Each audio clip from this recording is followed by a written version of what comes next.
자, 미국 시장 개장 상황도 살펴보도록 하겠습니다. 유선함과 함께 하겠습니다. 안녕하세요.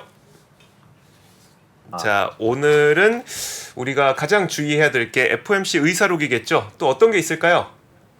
네, 맞습니다. 일단 오늘의 주요 스케줄은 연준의 회의록 공개가 있고요. 결국 이 안에서 결국 계속 이야기돼 왔던 금리 인상에 대한 솔직한 의원들의 의견들을 들을 예정이고요. 그리고 이것 말고도 FOMC 멤버인 윌리엄스의 연준위원회 연설이 있고요. 그리고 오늘 이미 발표된 지표를 본다면 중국의 서비스 구매 관리자 지수가 발표가 되었는데 예상치를 크게 하회하면서 중국 내의 주식들이 오늘 좋지 않은 모습들을 보이기도 했고 미국 주식들은 이것과 관련된 소식으로 오늘 크게 흔들리고 있는데 사실 이거에 관해서는 조금 이따 말씀을 드리자면 지금 미국에서 중국을 추가 제재하기로 발표를 했습니다. 지금 현재 미국에서 중국이 쓰는 클라우드 서비스에 관해서 일단 제재 조치를 할 거라는 예상이 나왔는데 일단 어떤 이야기냐면 최근에 클라우드 컴퓨팅 관련해서 AI 개발을 하고 있는 중국이 발견이 되었다라는 이야기가 있어서 그런 부분들마저도 앞으로 계속해서 제재를 할 거다라고 얘기를 하고 있는데 이런 부분들 관련해서는 사실 그 전날 어제 발표된 중국이 갈륨과 게르마늄을 수출을 통제하겠다. 사실 이미 오늘이랑 내일 옐런 재무장관이 중국에 방문할 것으로 예상이 되고 있는데 중국이 그 바로 직전에 어느 정도 협상의 패를 쓰기 위해서인지 정확한 의도는 정확하게 파악이 되지는 않았지만 갈륨과 게르마늄의 수출 통제를 하겠다라고 이야기를 하면서 이 두 부품에 대해서 사실 반도체 관련해 가지고 가장 중요한 부품 중 하나거든요.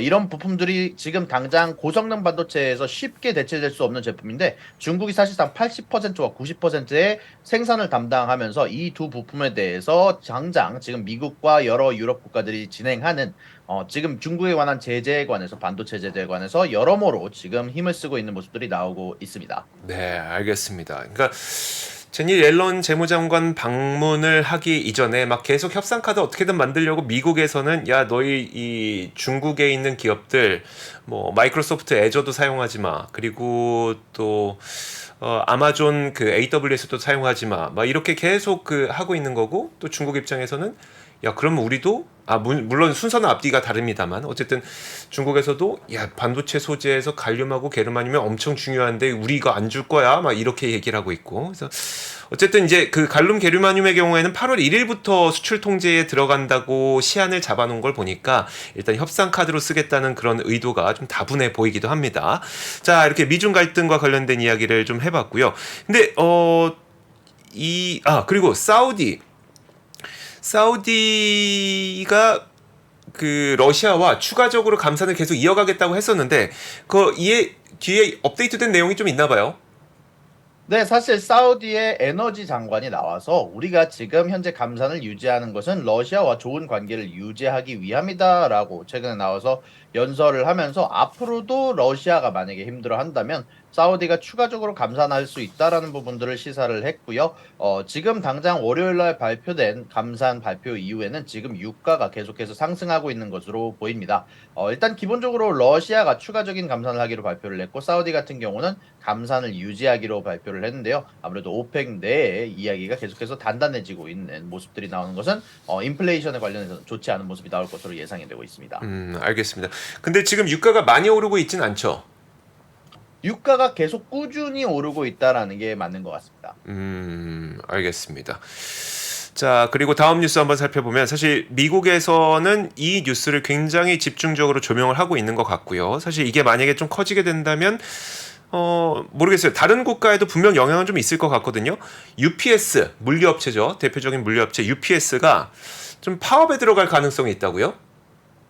네, 현재 UPS가 팀스터스라고 불리는 지금 현재 유니언과 이제 한국으로 따지면 노조와 지금 협상 단계에 이르렀었는데 그 협상이 사실상 파토가 나면서 UPS의 딜리버리들이 약간 밀릴 가능성이 굉장히 많이 보이고 있습니다. 현재 이 팀스터라는 부분은 약 34만 명의 노조 인원이 참가하고 있는데요. 그리고 이 UPS와 이 노조 간의 협상은 사실상 7월 31일이 계약 만료 기간이다 보니까 그 전에 서로 연봉에 관한 부분이나 여러 부분에 관한 협상을 진행하다가 지금 이야기가 나온 것으로는 양쪽 다 상대방이 먼저 자리를 떴다, 협상을 의지가 보이지 않는다라고 비판을 하면서 사실상 파업에 돌입할 조짐이 보여지고 있습니다. 이렇게 될 경우 물류 운송이 굉장히 늦어지게 되므로 여러모로 아마존이나 뭐 여러 가지 기업들도 어느 정도 영향을 받을 가능성이 있어 보입니다.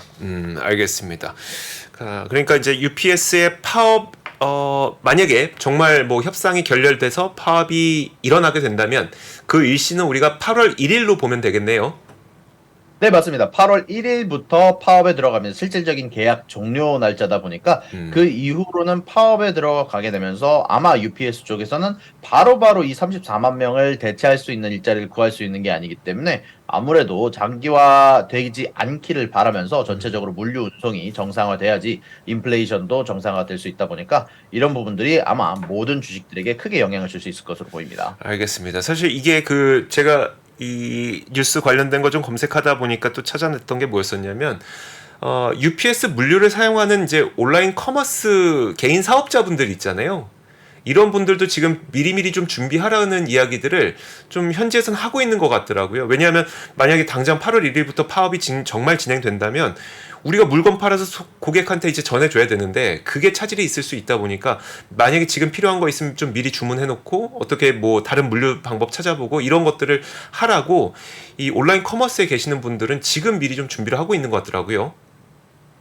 네, 맞습니다. 지금 당장 사실 미국 ISM 제조업 지수에서 나온 것처럼 사실 전체적으로 소매 기업들도 재고가 상당히 떨어져 있는 상태인데 아무래도 UPS 쪽에서 저렇게 문제가 생기기 시작한다면 미리 재고를 축적해둬서 아마 문제가 생길 일은 없을 거라고 생각이 되네요. 네, 알겠습니다.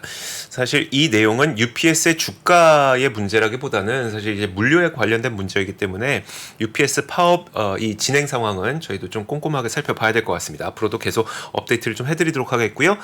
자, 다음 뉴스 한번 보겠습니다. 다음 뉴스 어디 볼까요? 네, 다음 뉴스는 메타에 대한 이야기를 좀 나눠봐야 될 것 같은데요. 최근에 트위터가 계속해서 일론 머스크와 마크 주커버그가 다툴 거라는 이야기가 돌기는 했지만 사실 그거의 가장 큰 원인은 메타에서 트위터를 상대하는 이제 경쟁 SNS 프로그램을 출시할 거라는 얘기가 사실상 그 원인이 되었었는데요. 이 앱 자체가 목요일 날 출시가 될 것으로 예상이 되고 있습니다. 일단 여러 가지 이야기가 있는데 사실 이 트위터가 뭐 일론 머스크가 인수한 이후 여러 가지 시도로 호평을 받기도 했지만 최근에 제가 말씀드렸던 것처럼 서버의 보수, 서버 장애가 늘어나면서 유료 월 구독료를 청구하게 되면서 여러 큰 비판을 받았었는데요. 일단 최근에는 트위터에서 한 유저가 볼 수 있는 게시물의 개수 제한을 유료 사용자는 몇천 개의 게시글을 그리고 무료 이용자는 800개 그리고 최근 가입자는 400개로 최대 개수를 고정시켜 놓으면서 크게 비판을 받았었는데 그리고 뭐 사실 이 제한 자체는 일반 사람을 대상으로 했다기보다는 사실 뭐 개인이 평범하게 800개 이상의 게시글을 읽지 않다 보니까 일단 헤비 유저들 뭐 라지 랭귀지 모델 여러 기업들 보수로 대상하는 조치라고 말씀을 드렸었는데 이런 기회를 놓치지 않고 메타 쪽에서는 스레드라는 앱을 사실상 트위터가 하는 모든 것들을 다 쓸 수 있는 앱을 발표할 것으로 예상이 되고 있고요. 그리고 이 스레드 앱에 대해서 어떻게 설명이 되어 있냐면 같이 친구들이 모여 함께 오늘 관심 있는 주제에 대해서 그리고 내일 유행할 주제까지 모든 것을 글로 논의하는 곳이라고 적어놨고요.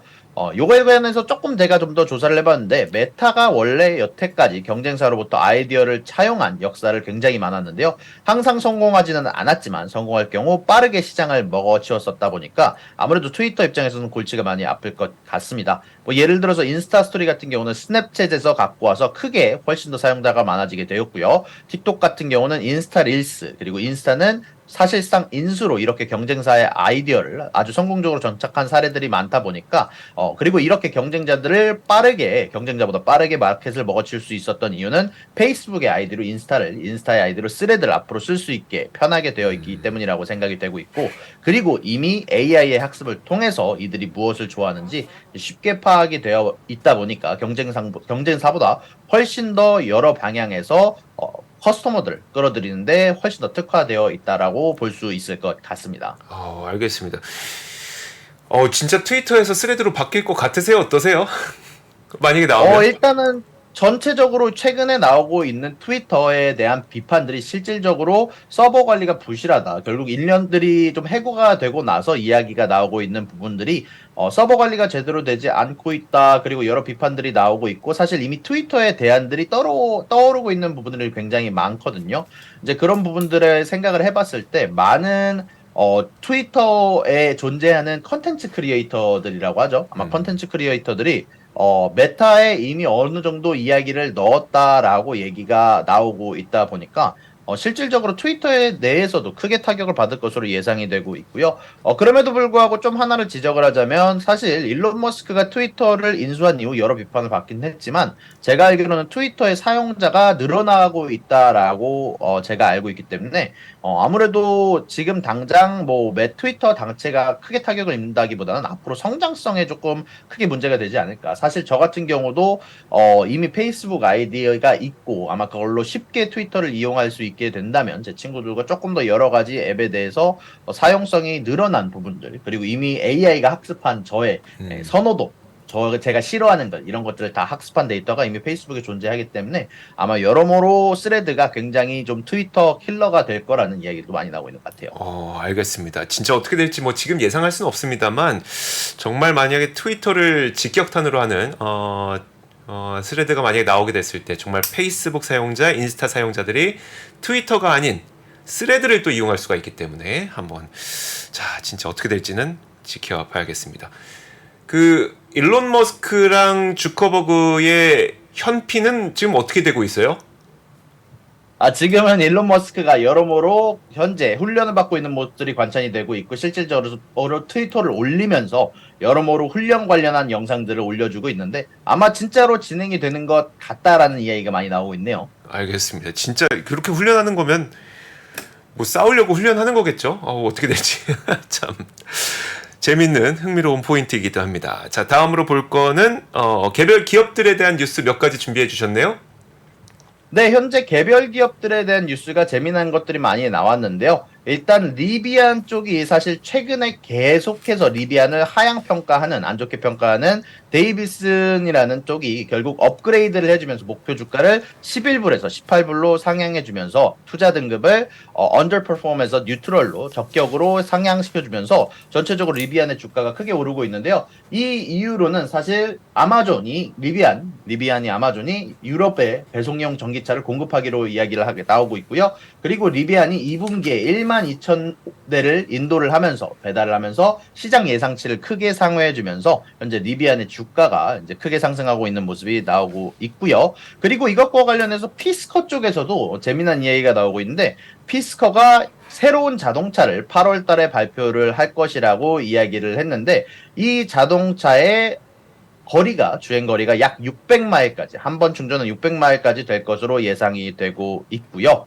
그리고 르네사스와 울프스피드가 지금 현재 실리콘 카브리지 웨이퍼에 대해서 10년간 공급 계약을 진행한다라는 발표가 있었는데 이것들은 결론적으로는 계속해서 울프스피드 쪽이 나스닥에 상장이 되어 있는데 아무래도 정확하게 말하면 호재라기보단 여러모로 협상력이 크게 늘어나고 있다라고 볼 수 있을 것 같습니다. 네. 그리고 마지막으로 이거는 좀 재미난 소식인데 야후가 이제 IPO를 고려를 하고 있다라는 얘기가 나오고 있는데요. 야후 쪽에서는 사실 버라이즌의 인수가 되면서 6년 전에 버라이즌의 인수가 되면서 전체적으로 구글에 밀리기 시작하면서 나스닥에서 디리스팅을 했습니다. 이제 나스닥은 상장 폐지를 진행을 한 이후로는 이제 사기업으로 남으면서 사실 투자가 가능하지 않았었는데 사실상 지금 당장 CEO가 발표를 하기를 야오는 이미 경제적으로 어느 정도 준비가 되어 있다라고 이야기를 하면서 앞으로 언제든지 우리가 IPO를 눈독 들이고 있다라는 부분을 발표를 하기도 했습니다. 지금 저도 야후 파이낸스를 많이 쓰긴 하는데 이 야후 파이낸스 말고 야후가 뭘 하고 있죠?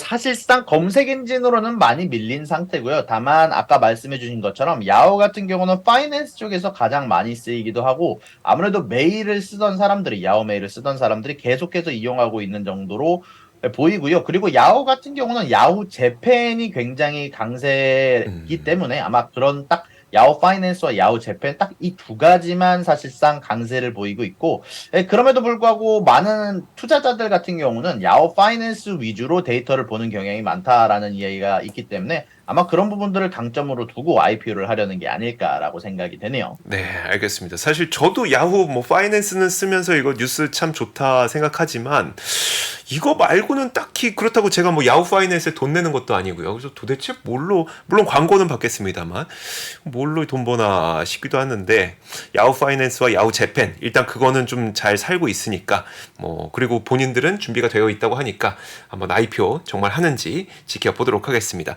자, 오늘 시장이 만약에 시작하게 되면 가장 주목해서 보고 계시는 부분은 어디일까요? 제가 가장 주목해서 보고 있는 부분은 사실 중국주가 여러모로 지금 당장 아까 말씀드린 것처럼 미중 관계 갈등이 굉장히 커다랗게 진행이 되고 있는데, 이런 관계 관련해서 결론적으로는 갈륨과 게르마늄에 대해서 조금만 더 디테일하게 얘기를 하자면은, 사실 이 갈륨과 게르마늄이 전 세계적으로 희귀하거나 찾기 어려운 금속은 아니거든요. 이제 중국이 이제 저렴하게 수출과 정제가 가능하기 때문에 사실 시장 지배력을 유지할 수 있는 거지, 특별한 기술과 특별한 광물을 필요로 하는 것이 아니라 반대로 이제 중국의 금속 지배력을 약화시키는 결과가 나올 수도 있는데, 이런 부분들 관련해서 아마 이런 조치 자체가 중국 쪽에는 악재로 들어갈 것 같다라는 생각이 들고요. 그리고 클라우드 서비스 관련해서는 아무래도 지금 알리바바 같은 경우는 클라우드를 제공하는 업체다 보니까 아마 이런 쪽에서는 조금 더 호재로 받아들일 수 있다라는 생각이 좀 들기도 하고요. 아무래도 이런 미중 관계 갈등이 옐런 재무장관이 결론적으로 트립을 마칠 때까지, 여행을 마칠 때까지 계속해서 지금 고조될 것 같다라는 생각이 좀 들고 있네요. 그리고 그 다음으로는 아까 말씀드린 것처럼 반도체주와 클라우드주 자체가 중국과의 관계 갈등에 커다란 피해를 입을 수 있다라는 생각이 들고 있고요. 결론적으로는 중국 업체들이, 여러 업체들이 아마존 클라우드나 이제 구글의 마이크로소프트의 아주르 같은 경우를 쓰는 경우가 많다 보니까 이런 클라우드 관련주들 그리고 반도체 관련주들이 크게 타격을 입을 수가 있고요. 그리고 UPS 같은 경우는 앞으로 나올 수 있는 파업에 관한 부분들이 크게 영향을 줄 수 있다 보니까 아무래도 이런 부분들이 오늘 제가 간단하게 제일 좀 신경을 써서 보고 있는 섹터들입니다. 네, 알겠습니다. 자, 이제 조만간 미국 시장이 시작을 합니다. 자, 제가 그러면 이제 시작하기 전에 몇 가지 브리핑을 좀 해드리도록 하죠.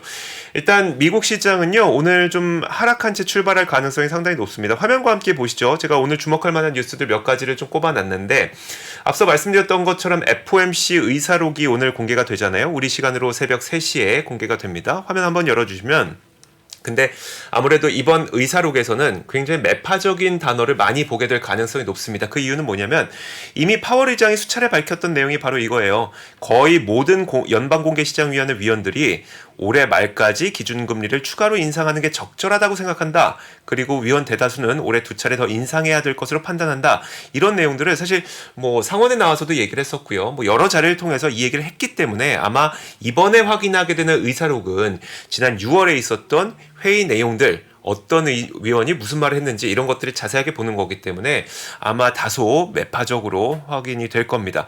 자, 그리고 조금 전에 이제 반도체와 관련된 이 갈륨, 게르마늄 이 얘기 해주셨는데, 그 중국이 히토류, 지금 보시면은 레어 얼스라고 써 있잖아요. 히토류 매장량이 가장 높습니다. 물론 말씀하셨던 것처럼 갈륨이나 게르마늄을 다른 국가에서 생산 못하는 건 아닌데, 그래서 뭐 다른 국가에서 조금 비싸게라도 생산할 수 있는 건 맞는데, 워낙 이 히토류를 중국이 가장 많이 매장을 하고 있기 때문에 이 히토류와 관련된 히토류를 갖고 뭐 무기화까지는 아니더라도 협상 카드로 쓸 가능성은 계속해서 높다는 거, 이 지도를 통해서 좀 확인하실 수가 있습니다. 자, 조금 전에 미국 시장 개장됐으니까요. 한번 장 초반 분위기 살펴보도록 하죠. 앞서 말씀드렸던 것처럼 이제 미중 간의 그 반도체와 관련된 이 긴장감이 계속 이어지다 보니까 일단 3대 지수는 하락으로 출발했습니다.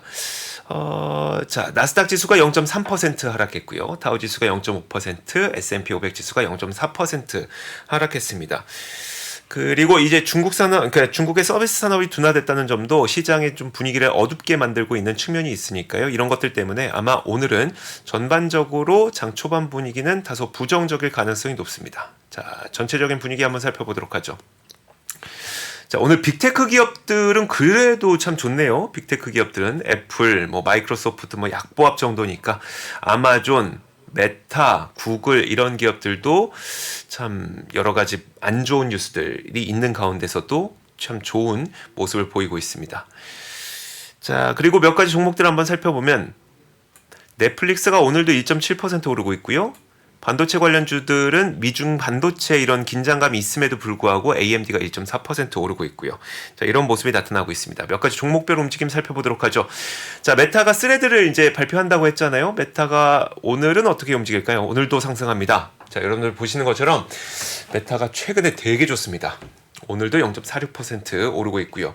자, UPS 조금 전 뉴스 나왔으니까 뉴스 나온 김에 한번 살펴보도록 하죠. UPS는 아마 협상 타결이 좀 어려울 수도 있다는 그런 우려감이 계속되고 이런 것 때문에 2.4% 하락한 채 움직이고 있고요. 앞서 말씀드렸던 것처럼 이 UPS 파업은 8월 1일에 지금 예고가 되어 있습니다. 그래서 사실 그 전까지 한 달여간의 지금 협상의 시간이 이어지고 있거든요. 다만 UPS가 굉장히 미국에서 물류를 크게 부담을 하고 있다고 해요. 매일 미국 국내 총생산의 6% 정도를 UPS 트럭으로 물류를 하고 있다고 합니다. 그래서 만약에 정말 파업에 들어가게 되면 진짜 좀 미국 물류가 굉장히 큰 타격을 받을 수가 있고 그 UPS가 이전에 파업을 한 번 했었는데 그게 1997년이라고 합니다. 26년 만에 파업을 하게 되는 거기 때문에 만약에 26살 안 된 분들이라면 태어나서 한 번도 UPS 파업은 보신 적이 없는 거예요. 그만큼 오랜만에 파업이 진짜 될 수도 있는 거라서 아마 이 부분은 꼭 챙겨보셔야 될 것 같습니다. 이거는 뭐 기업의 뭐 주가 이걸 떠나서 물류 자체로 좀 보셔야 될 것 같고요. 자, 다음으로 볼 수 있는 기업은 자, 디즈니입니다. 디즈니가 최근에 굉장히 안 좋죠. 사실 오늘도 썩 좋은 뉴스는 아니에요. 오늘도 뭐 0.6% 하락하고 있는데 제가 뉴스 한 가지 보여드리도록 하겠습니다. 자, 밑에 보시면 자, 우리나라에서는 이 디즈니 엘리멘탈이 11일 연속, 11일입니다. 이거 11일 연속 뭐 박스오피스 1위를 기록하고 있고, 우리나라에서는 2위가 인디애나 존스를 차지하고 있다고 해요. 인디애나 존스의 배급사는 또 디즈니입니다. 근데 이게 북미에선 별로 인기가 안 좋았대요. 인디애나 존스가 개봉 첫 주말 박스오피스에서 1위 하긴 했는데 제작비가 워낙 많이 들어갔는데 여기에서 실제 주말 성적은 안 좋았다고 하고요. 엘리멘탈은 또 북미에서 지금 디즈니 픽사 애니메이션 가운데 첫 주말 기준 최하위 성적을 기록했다고 합니다. 별로네요. 그래서 디즈니가 좀 아직 희망의 기운은 잘 안 보이고요.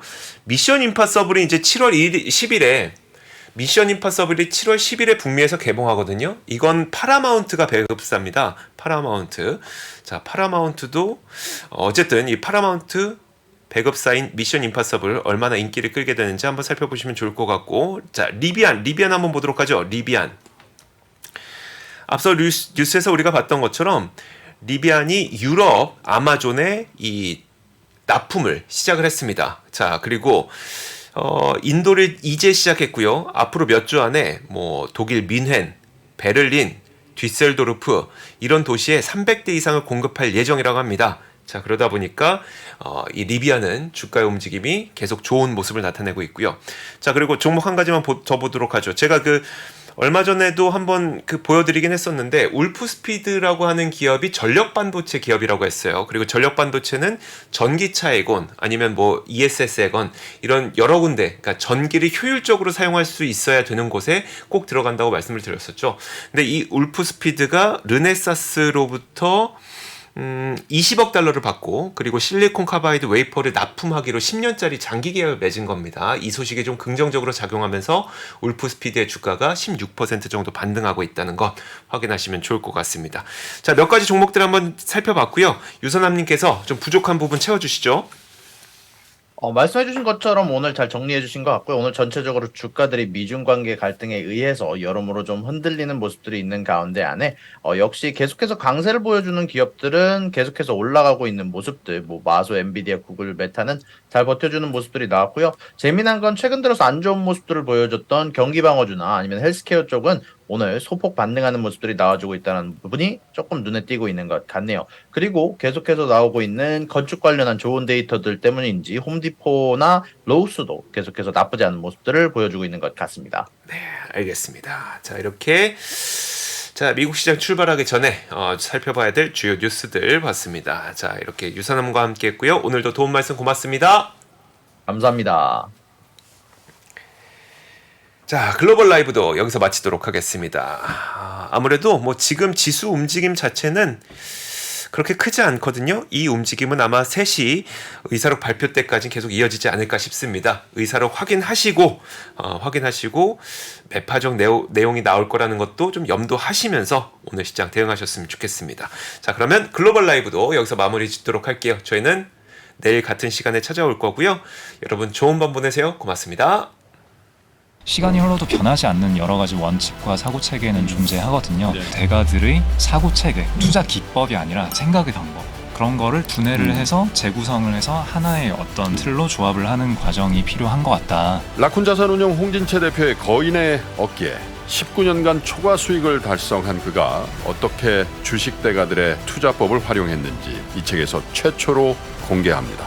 대가들의 검증된 투자법을 여러분의 눈으로 직접 확인하시죠.